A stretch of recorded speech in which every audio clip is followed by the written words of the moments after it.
Olá, seja muito bem-vindo a mais um GC Online. Eu sou o Matheus Almeida, estou aqui com a Lívia Daniele, pastora da nossa igreja. O Alisson também está aqui comigo e juntos hoje nós vamos estudar um pouco mais sobre a palavra de Deus. Hoje é aquele dia que a gente separa no nosso GC, que é o dia do tema livre. É um dia, no mês que o líder tem aquela liberdade para escolher aquilo, o tema que Deus falou ao seu coração e compartilhar ali com a célula. Mas antes de nós entrarmos nesse assunto, nós vamos orar ao Senhor. Então, já pega aí a sua Bíblia. Se você tem agenda, pega a sua agenda para anotar tudo que vai ser falado aqui e vamos juntos começar esse momento em oração. Senhor Jesus, obrigado, Deus, por mais um GC Online, pelo privilégio e a oportunidade que o Senhor nos dá de estarmos em comunhão, aprendendo mais sobre o Senhor, buscando mais da sua presença. Que o Teu Espírito Santo fale aos nossos corações, nós que estamos aqui, aqueles também que estão nos acompanhando, nos assistindo. Que a Tua bênção, o Teu favor e a Tua graça sejam sobre nós nesse momento. Em nome de Jesus. Amém.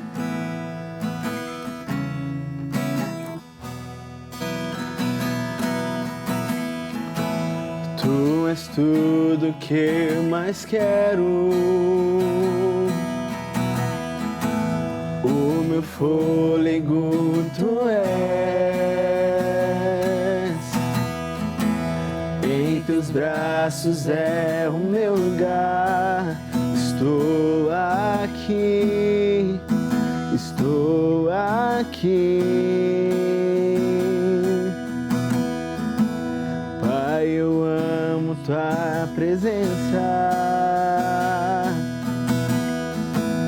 Teu sorriso é vida em mim.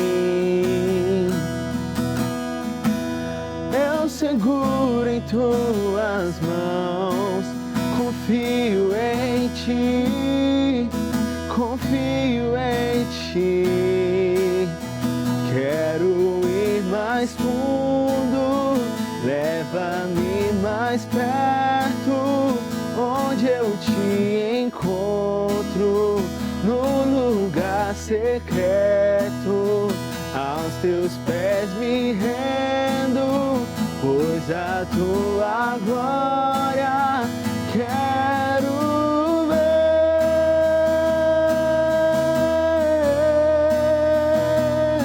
Tudo que eu mais quero é Te ver. Me envolva com Tua glória e poder. Tua majestade é real, Tua voz ecoa em meu ser. Tudo que eu mais quero é Te ver. Me envolva com Tua glória e poder. Tua majestade é real, Tua voz ecoa em meu ser.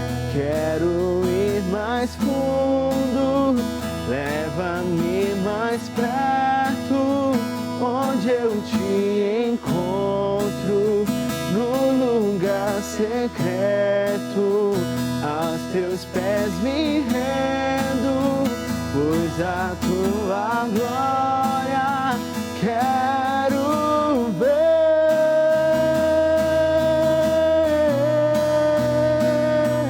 Tudo que eu mais quero é Te ver. Me envolva com Tua glória e poder. Tua majestade é real, Tua voz ecoa em meu ser. Tudo que eu mais quero é Te ver. Me envolva com Tua glória e poder. Tua majestade é real. Que Ele cresça e eu diminua. Que Ele apareça e eu me constranja com a Sua glória e todo o Seu amor, infinita humildade, servo de todos os irmãos. Que Ele cresça e eu diminua. Que Ele apareça e eu me constranja com a Sua glória e todo o Seu amor, infinita humildade, servo de todos os irmãos. Glória a Deus, aleluia. Que o Senhor cresça na nossa vida, no nosso coração, nos nossos relacionamentos. Amém. Em nome de Jesus. Como eu falei, hoje é o nosso dia do tema livre, aquele dia separado para nós falarmos de um tema que está, não é o mesmo tema que é sugerido pela agenda da nossa igreja. Existe sempre uma semana por mês onde nós temos essa liberdade de falar sobre um outro tema diferente do sugerido. E hoje eu queria falar, nós juntos aqui vamos discutir sobre o tema O Milagre da Multiplicação. E para isso eu convido você a abrir a sua Bíblia junto comigo no Evangelho de João, no capítulo 6, do versículo 5 até o versículo 12. João, que é o quarto evangelho do Novo Testamento, quarto livro, capítulo 6, versículo 5 ao versículo 12. E a palavra do Senhor nos diz assim: levantando então os olhos e vendo que uma grande multidão se aproximava, Jesus disse a Filipe: onde compraremos pão para que comam? Ele, porém, disse isso para colocá-lo à prova, pois sabia bem o que estava para fazer. Filipe respondeu-lhe: 200 denários de pão não são suficientes para que todos recebam um pouco. Disse-lhe André, um dos discípulos e irmão de Simão Pedro: aqui está um rapaz que tem 5 pães de cevada e 2 peixinhos. Mas o que é isso para tanta gente? Jesus ordenou: fazei o povo assentar-se. Havia muita grama naquele lugar. Sentaram-se os homens em número de quase 5.000. Jesus, então, tomou os pães e, havendo dado graças, repartiu-os à vontade entre os que estavam assentados. E fez o mesmo com os peixes. E quando todos ficaram satisfeitos, disse aos discípulos: recolhei os pedaços que sobraram, para que nada se perca. Amém. Amém. Nós estamos aqui, então, em um dos evangelhos, Qual que é a função dos evangelhos? São os 4 evangelhos: Mateus, Marcos, Lucas e João, que é esse que nós lemos. Os evangelhos, eles narram a trajetória de Jesus aqui na Terra. Quando Jesus, o verbo que se fez carne, inclusive João inicia falando sobre esse assunto, que no princípio era o verbo, e o verbo estava com Deus, e o verbo era Deus, e ele vai dizer que tudo foi feito por meio do verbo, e no versículo 14 do capítulo 1, João vai dizer que o verbo se fez carne e habitou entre nós. E ele fala a respeito do próprio Jesus, que se tornou carne, que se fez homem, o Filho de Deus dentro da dança da Trindade, Pai, Filho e Espírito Santo, a segunda pessoa da Trindade. Jesus se fez carne e andou no nosso meio. Como Paulo escreve aos Filipenses, ele abriu mão da sua glória, ele não tomou por usurpação ser igual a Deus, mas a si mesmo se humilhou, assumindo forma de servo, assumindo a forma humana. Então, Jesus, o centro do Evangelho, e é sobre ele que João escreve. Só que João, ele tem um objetivo específico. Cada um dos evangelhos, Mateus, Marcos, Lucas e João, cada um deles tem um objetivo, tem um público. João tem o seu objetivo específico. Talvez, lá, indo já para o final do século I, João escreve esse evangelho de uma forma apologética. Ele queria defender a verdade, a realidade de que Jesus é Deus. Existiam algumas doutrinas que estavam se levantando ali no início do cristianismo para se contrapor à fé cristã. E ali, João percebe a necessidade de escrever um texto revelando Jesus como Deus, como divino. E por isso João investe tanto em falar sobre os sinais, sobre as maravilhas. Nós sabemos que Jesus, ele era 100% homem. Ele vivia a realidade humana, ele não era um holograma, ele não parecia ser um homem, ele era um homem. Não, metaverso. Ele era carne humana, ele era carne, o verbo se fez carne, é importante se saber disso. Mas ao mesmo tempo que ele era 100% homem, ele também era 100% Deus. Ele era divino e era isso que João queria revelar, hein, pastora Lívia? Amém, glória a Deus. E nesse texto ele é tão lindo porque a gente vê Jesus aqui, depois de tantos milagres que ele já tinha feito, ele coloca mais uma situação para instigar a fé ou pelo menos, a curiosidade, o questionamento a Jesus. Mas nós vemos que os discípulos começam a apresentar coisas que eram bem desacreditados, né? Bem desacreditados eles estavam bem desesperançosos. Não tem jeito não, lugar inóspito, não tem dinheiro, tem muita gente, a hora já é tarde. E depois de tantas coisas que Jesus já tinha feito, eles ainda estavam vendo limitações no poder de Deus. Dá a entender isso, né? Sim. Tipo assim, não, Jesus curou, fez um monte de coisa, eles ainda estavam ali limitados sobre o conhecimento de quem Jesus era. Exatamente, isso mostra o perigo da gente estar andando com Jesus e não conhecer quem Ele é.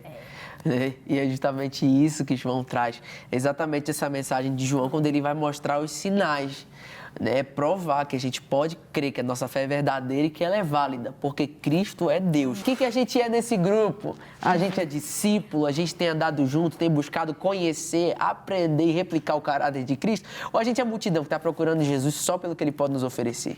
Cara, e a gente lê sobre essa passagem, a gente se coloca no lugar, né? A gente fica, nossa, como será que eu agiria nessa situação?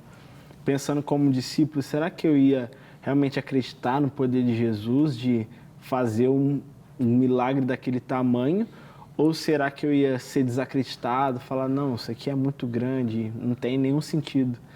E é algo que a gente deve se questionar, né? Sobre ser multidão ou ser o discípulo, porque por mais que talvez houvesse uma incredulidade no coração deles, é Jesus que eles vão procurar. Vão falar assim, aconteceu tal coisa, será que temos uma multidão aqui para alimentar? O que nós devemos fazer? Então, de alguma forma, é um passo, né, que eles deram e é uma lição para nós também, né, que a gente venha buscar essa ajuda em Jesus, porque Ele é o único que poderia cuidar dessa situação.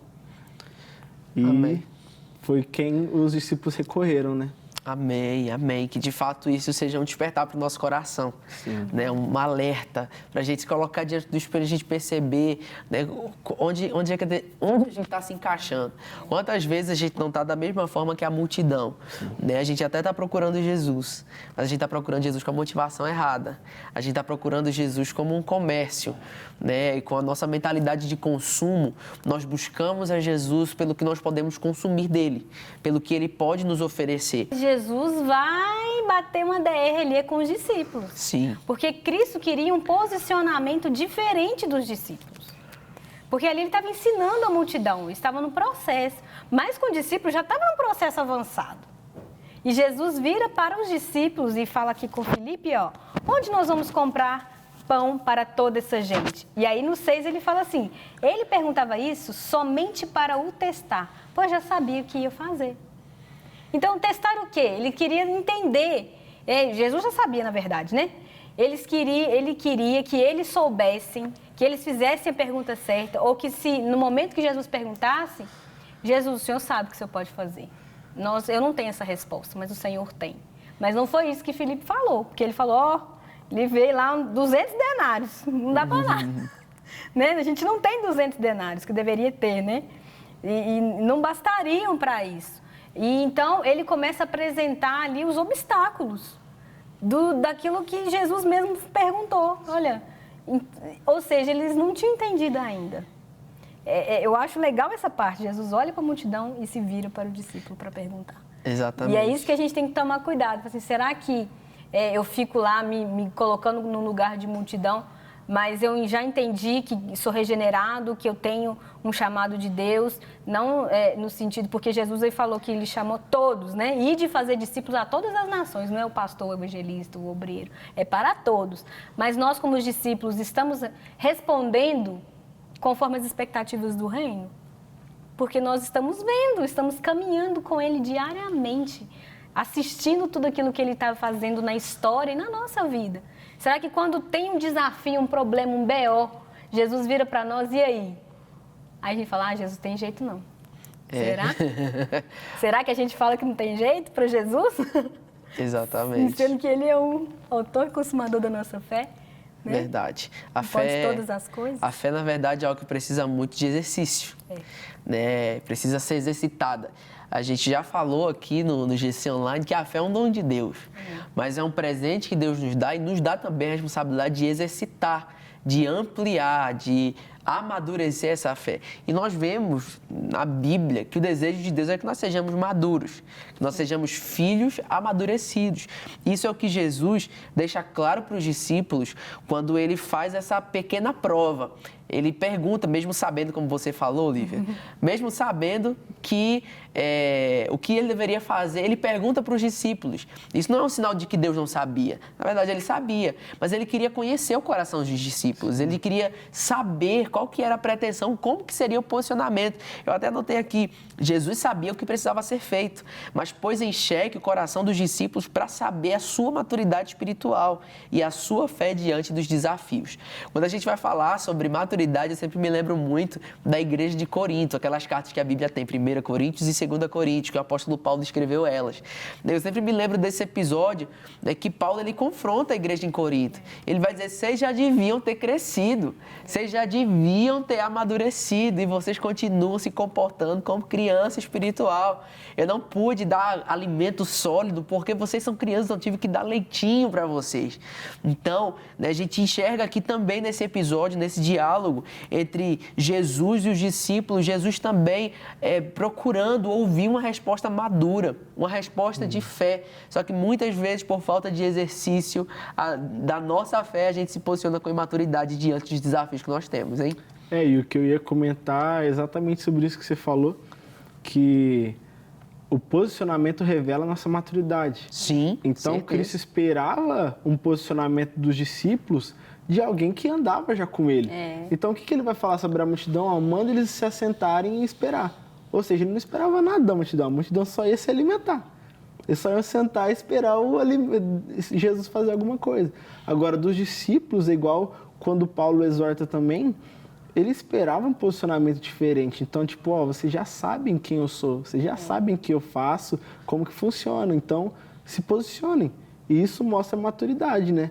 Porque muitas vezes Deus cobra de nós, né? Nos coloca numa posição onde a nossa fé vai ser testada, onde a nossa maturidade vai ser testada. E ali nós vemos se nós realmente, em quem nós estamos firmando a nossa fé, se nós temos fé, né, em Cristo. E ali nós somos colocados à prova. Então, acho que aqui foi um exemplo também dos discípulos. Exatamente. Acho que a nossa vida, ela é um desafio de fé. Sim. Nós somos desafiados a todo momento e o nosso posicionamento, de fato, revela muito sobre onde está o nosso coração, sobre em quem nós cremos. A gente vê essa fala no livro de Jó dizendo, eu sei em quem eu tenho crido. Eu sei que meu Redentor vive e, por fim, ele se levantará ao meu favor.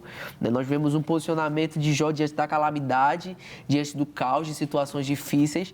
Jó colocando a sua fé em Deus, na soberania de Deus sobre todas as coisas, no propósito divino.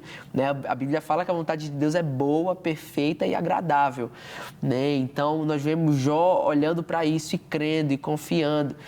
A sua fé sendo exercitada diante do desafio que ele estava vivendo. A nossa vida ela é um constante desafio. A todo momento a nossa fé é testada. Sim. A todo momento a nossa fé é provada. Mas aí a gente está tendo a revelação de quem Jesus é, a gente está crescendo nesse conhecimento, a gente está vivendo esse amadurecimento. E é interessante que tudo na caminhada de Jesus aqui na Terra com os discípulos é didático.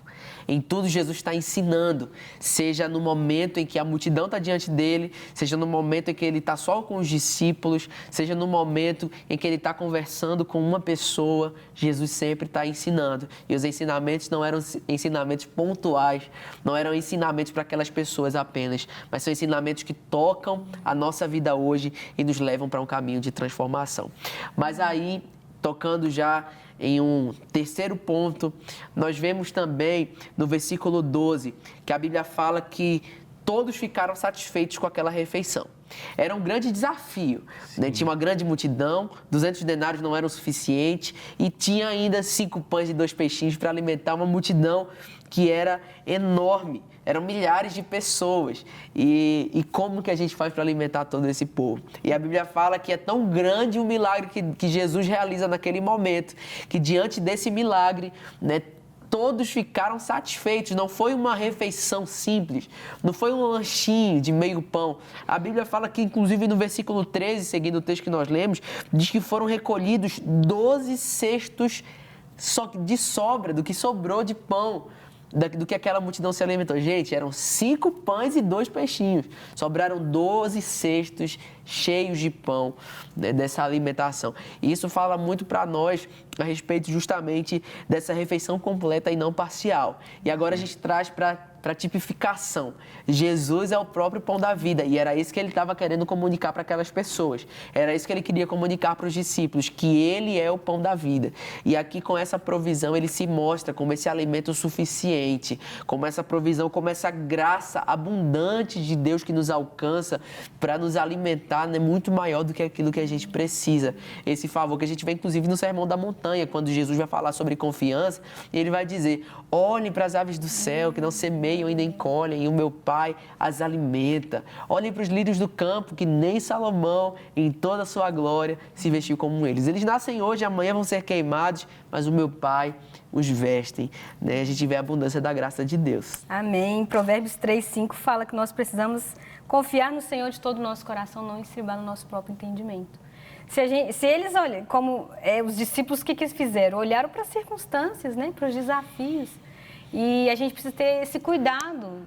Onde que está firmada a minha confiança?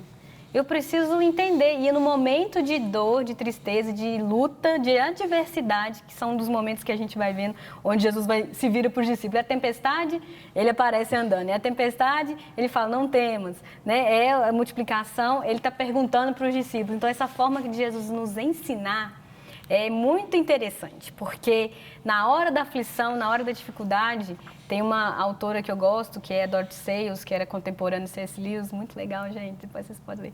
Aí ela fala assim, olha, no momento de adversidade, de luta, é quando a gente vê onde a nossa fé está fundamentada. Então, os discípulos, no momento que eles, de escassez, né, de necessidade, eles não viram solução. Mas Cristo espera que quando a gente está nesse momento de adversidade, né, que eu penso assim, que até as lutas, as situações que a gente passa, são pedagógicas, são Deus nos ensinando. Sim. Aí que a gente vê onde a nossa fé está fundamentada de verdade, onde Cristo está na minha vida. Eu confio nele de todo o meu coração, né, que até esse momento de tudo coopera de verdade, eu creio, tudo coopera para o bem daqueles que amam a Deus. Será que eu estou confiando nisso? Até um momento diferente, até um resultado diferente do que eu esperava, mas a gente vê aqui que é possível confiar no Senhor e mesmo uma necessidade tão básica como a fome, Ele nos ensinou que Ele é suficiente. Sim. Amém. E nesse momento eu acho que vem à tona onde estão os nossos olhos, né? Que os discípulos poderiam, também só olhar para os cestos, assim, para o dinheiro e falar, nossa, realmente não tem como, mas a partir do momento que a gente olha, porque a gente passa por situações assim todo dia, né? Se a gente olhar para a nossa provação, para uma dificuldade, e a gente olhar para Cristo, são dois extremos. Que a gente vai ver uma dificuldade e a gente vai ver uma solução. Então, a partir do momento que a gente olha para Jesus, aquela dificuldade se torna muito pequena. Então, não importa o quanto que eu tenho aqui de comida, quanto eu tenho de dinheiro, eu sei que Ele vai suprir, que Ele vai fazer. Então, aí mostra também, né, onde que os nossos olhos estão. Amém, exatamente. É justamente a chave da resolução é Cristo. Amém. Cristo é o centro. Que nós possamos, de fato, ter Jesus como esse alimento suficiente para nós, que enche o nosso coração, que preenche a nossa alma. E então nós vamos buscar Jesus por quem Ele é, porque o que Ele pode fazer será uma consequência daquilo que está diante de nós, que é a contemplação do caráter de Cristo. Amém? Então vamos orar, louvando ao Senhor por mais esse GC Online, que essa palavra edifique a sua vida e que você rumine ela no seu coração para que ela germine e cresça e dê muitos frutos em nome de Jesus. Senhor Deus, obrigado por mais um GC Online. Obrigado, Senhor, por mais uma vez o Senhor nos ensinar tanto por meio da sua palavra. Nós sabemos que somente o Teu Espírito Santo pode nos conduzir ao entendimento da verdade e mais uma vez o Senhor operou esse milagre em nós aqui nesse momento. Que o Senhor abençoe cada um dos meus irmãos, aqueles que estão nos acompanhando, nos assistindo. Deus, que haja renovo, graça e favor sobre a vida de cada um. Em nome de Jesus, nós te damos toda a honra, toda a glória e todo o louvor. Teu nome é vida, Teu nome é esperança em mim, a esperança em mim. Teu nome é amor, o amor que sempre me encontra, sempre me encontra.